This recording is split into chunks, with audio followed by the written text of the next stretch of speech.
Marhaba, and welcome back to a new episode of Let's Talk Mobility by Al-Futtaim Automotive. In today's episode, we're going to discuss so many important initiatives that has been launched in UAE. One of them is related to the oceans, another is related to planting trees, another one is related to the soil and the importance of our soil in our region. Stay tuned for a lovely conversation with Tatiana Abella, the founder of Goumbook.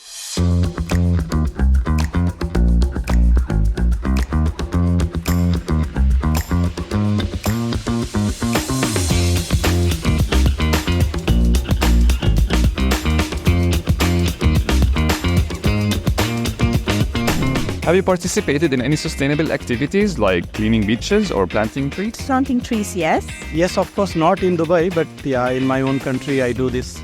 We have a planting tree initiative, but that's planned for May. I did long time ago, yeah. بننظف الشواطئ وبننظف الشوارع كمان. I do. I actually recycle at home on a daily basis. If you have kids, do you think they are aware about sustainability? I think children should be teaching us. I think they've got the best awareness of it. They're the ones that are 100%. They need to know what they're getting into because this is going to be their future. Kids knows about it. My kids has been, learning about sustainability at school. I mean, schools are focusing on that and the activities that are... They do have more than we had at their age, but there's always room for more, I believe so. From climate awareness to action, how can businesses move fast? Marhaba Tatiana, and welcome to Let's Talk Mobility. Goumbook, I want to hear more from you around Goumbook. You started it 15 years ago. How it's been the journey? Well, it's been a very interesting journey. It started out of a need that I had in my personal life. At that time, I was a new mother, and suddenly I started realizing the importance of, what we had around us, nature, the environment, the products we were using at home, the water we were drinking, the air we were breathing. And I started asking myself questions about the future. I've never been a tree hugger. I never thought, nature needed to be protected. Somehow becoming a mother made me realize that actually we needed to do something, not just thinking about government taking action, but also us as individuals playing an important part. So I started talking around, first with friends, later with the wider community, trying to understand what was possible in the UAE. I had just moved in the UAE back in 2005, so for me it was a new home, a new place, a new environment also that I had to learn about. And somehow it was a discovery process of what I could do. For example, very simple steps such as drinking water at home. We were buying a lot of water in plastic. And that's where I realized where is the water coming from and where is the plastic going after. And when you start asking these questions and you realize that actually, there's an infrastructure behind it. I studied architecture and urban planning, and so I had really this interest into the infrastructure of the city, understanding more about how the city was being built.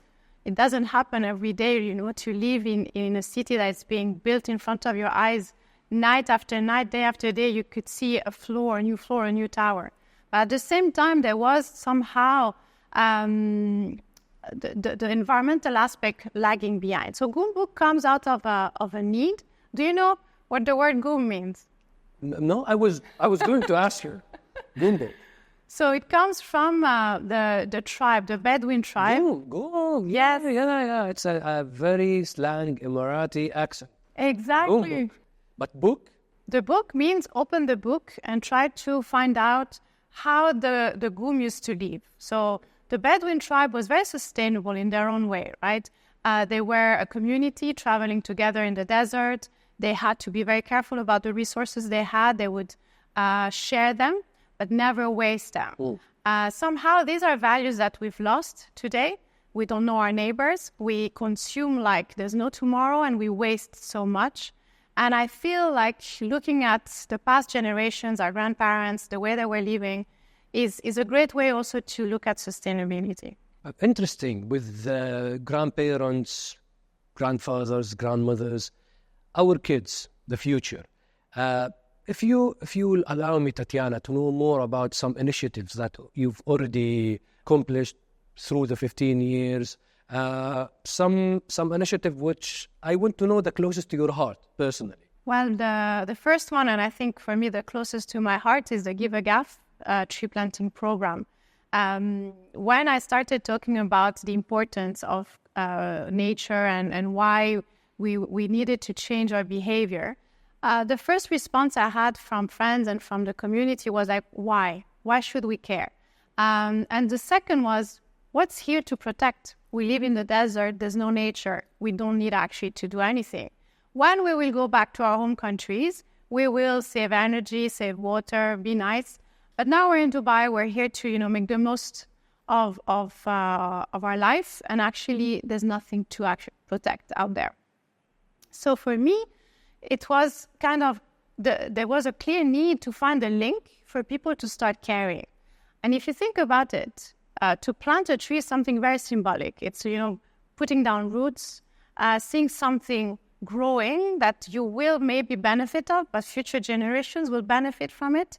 And looking around and traveling in the 7 Emirates, I could see this tree standing tall and beautiful and green in the middle of the dunes. And I was asking myself, how can a tree grow in the desert? And the more we were researching with my husband, we found out that this tree was incredible. The roots were long, up to 60 meters, gathering water from on the ground, from the air, from the leaves and the trunk. A real machine of survival. How do you feel when you see all these trees going so tall? Which trees? The gaff tree? The gaff trees. Well, I'm very, very proud. I feel like some of them are my babies. We've been planting more than 30,000 gaff trees. Wow, 30,000. Yes. Which to some people, 30,000 might seem not so much, but we have also to remember that we live in a desert. So we need to be mindful of, even planting trees, we need to plant them, but slowly, we still have to conserve underground resources. Yes. Yeah. And with why specifically algav trees? So the gaff tree is a very sturdy tree. It doesn't need much water. If you look around the different cities in the UAE and in the region, the tree that is planted everywhere is the palm tree. But the palm tree, the date palm, is actually not an indigenous tree. It's a tree that requires a lot of water. It's loved for its beauty, also because it's a synonym of power, of prosperity. It gives out beautiful dates that are so important also from a symbolic and nutritious point of view. But at the end of the day, a date palm needs up to 150 liters a day of water, compared to a gaff tree that might need maybe 3 to 4 liters. So when you think about where we live, the fact that we don't have the benefit of abundance in terms of water, and how water is produced in terms of desalination, huge impact in terms of energy and CO2 emissions, and also the impact back into the ocean, you understand the importance of planting indigenous trees such as the gaff tree, which is the UAE national tree, but also other trees such as acacia, cedar trees, all trees that are made to resist the hot temperatures and the poor amount of water. And give shadow as well. Palm trees, they don't give shadow, right? It's true, they don't. And it will cool down, I think, the surface of Earth once we have more of these trees that reflecting shadows, especially in midsummer, where the temperature can reach up to 50 degrees Celsius.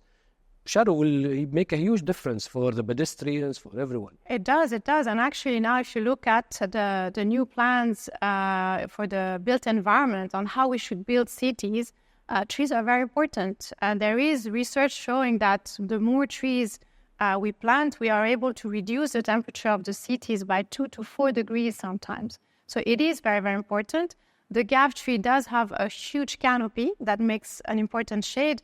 But also the great benefit of gaff trees is that they bring a lot of wildlife back into the city. When you plant a gaff tree, you will have immediately back birds, insects, butterflies. So it is a tree that not only plays an important role in terms of beautification and shade, but also in terms of biodiversity. Amazing. Let me take you to a complete different topic. COP28. It took place last year. It was a big success in UAE. We heard so many initiatives. We've seen several agreements that has been signed. From Tatiana's perspective, do you think COP28, how do you view COP28 first? And do you think this is enough? Or do you think this is the start. Well, for Tatiana, the COP was an incredible event, very powerful, very impactful. You have to also think about the green zone. It was for the first time the green zone was as big as the blue zone, if not bigger. It hosted more than 500,000 people. And I think the importance was that it spoke to the general public. Usually COPs are seen as an event that's more diplomatic, authorities, government.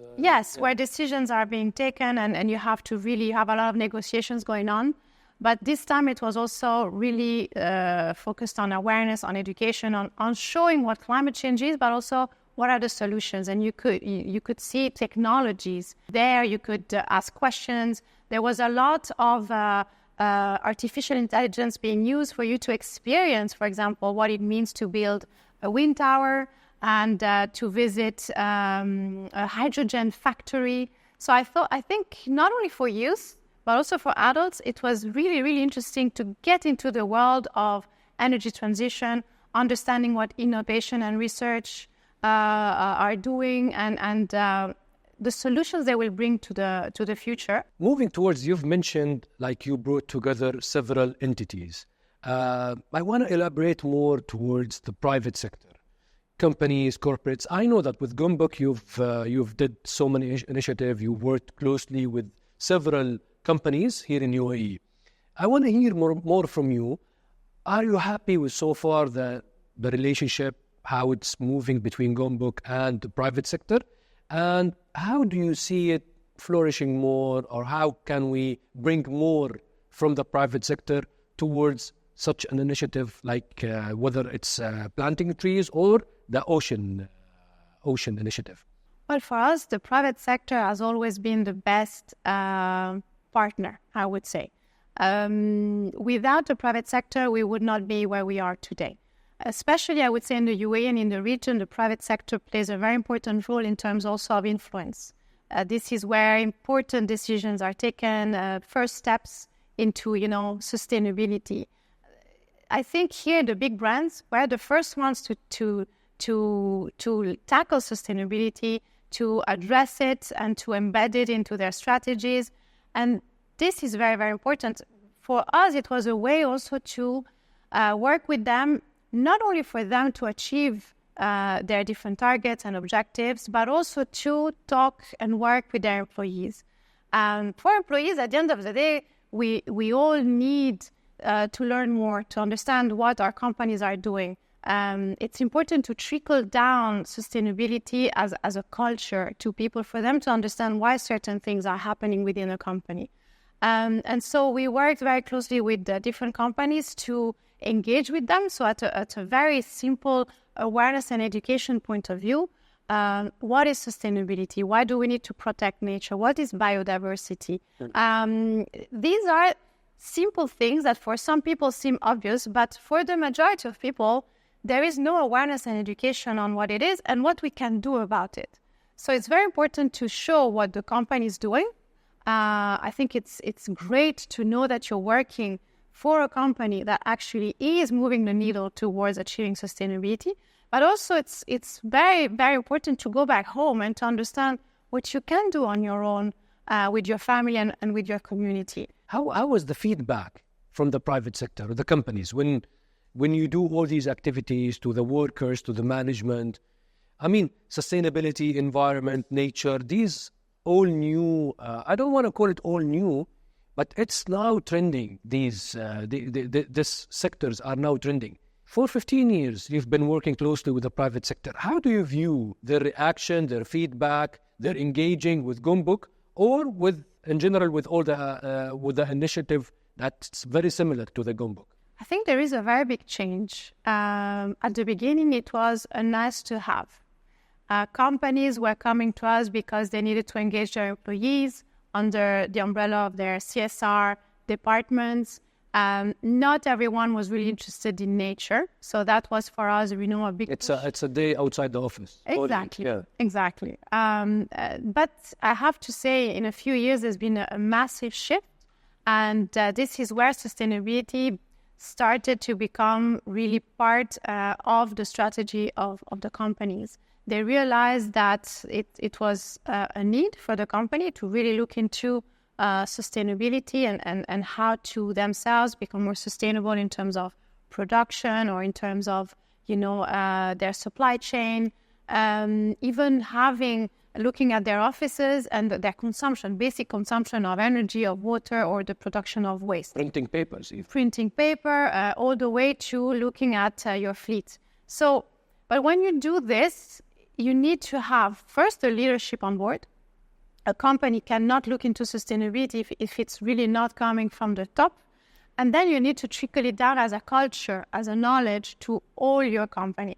Otherwise, it then depends only on few champions within the organizations who really steer the agenda to make sure that they drive awareness and education. But when those people change job or have to leave, then everything changes. So sustainability needs to be ingrained within the company at all levels. With circular economy and recyclable material and everything, how do you view it from an automotive industry?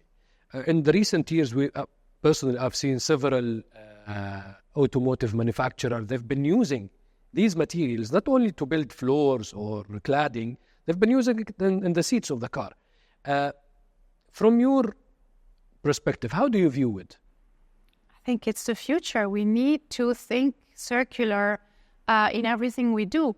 So it goes from the table we use every day, from our clothes, all the way to the automotive sector. So in a car, you have so many things that can be, remanufactured or being manufactured out of recycled materials, from the seat cover to the aluminium, for example, the plastic.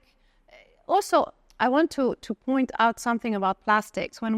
There's a huge awareness on plastic pollution, and I think it's important to highlight the fact that some plastics are very hard to recycle, the thin ones, the single use, but other plastics are very valuable. And when we're talking about durable materials that we use for cars, for example, for computers, the hard colored plastic has a future in circular economy. It is a material that can be reused and recycled for a long time. So in the cars, this is a perfect example. Then we can also look at the batteries. Batteries are a bit, for example, for EVs, a bit of a tricky question, right? On how do we source all those minerals that are needed. But if we think circular, we know that then this can become a closed loop where we won't have to mine anymore for raw materials. So yes, definitely it's a solution. And since you've mentioned the EVs, how do you view the green mobility in general, whether it's public transportation or whether it's an electric cars, or even nowadays we have electric scooters and electric motorbikes? How do you view it in general, like public transportation to be completely transformed into to be electrified? Well, this is part of the energy transition, and electric vehicles are part of it. And so we need to slowly being able to have more of these vehicles all around us. It's just like everything else, it needs to be done properly. We need to see more regulation around it. And we need to make sure that then this, when it's used, what am I going to do with it after? Especially the batteries. That was my next question to you. Like, so many people, they will highlight that there is, if we keep forcing electric cars, and there is so many initiatives like by 2030, by 2035, all ICE engine cars has to be banned, and only electric cars are allowed to be renewed and to be driven in the roads. This will lead us to tons and tons and mountains of battery modules. I know that you've mentioned recyclable materials and recycling this kind of batteries, but till this moment, most of these batteries are based on the lithium ion. There's so many question marks around the material, the minerals itself of the lithium ion, and the amount of fresh waters that we consume to be able to get this lithium ion. How do you look at the future from this angle, and how do you think, like, this environment and all these initiatives towards electrifying our mobility, is it really keen to find solution as well to all these modules and batteries? It's a very difficult question. It's not so simple. I think we really need to continue looking at innovation and technology. What we see today, it's not what we're going to use next year even. Things are going really, really fast. So the challenges we face today, hopefully, are going to be solved. We need to make sure that the lithium can be used as long as possible and can be reused, if not in a car battery, in other sectors.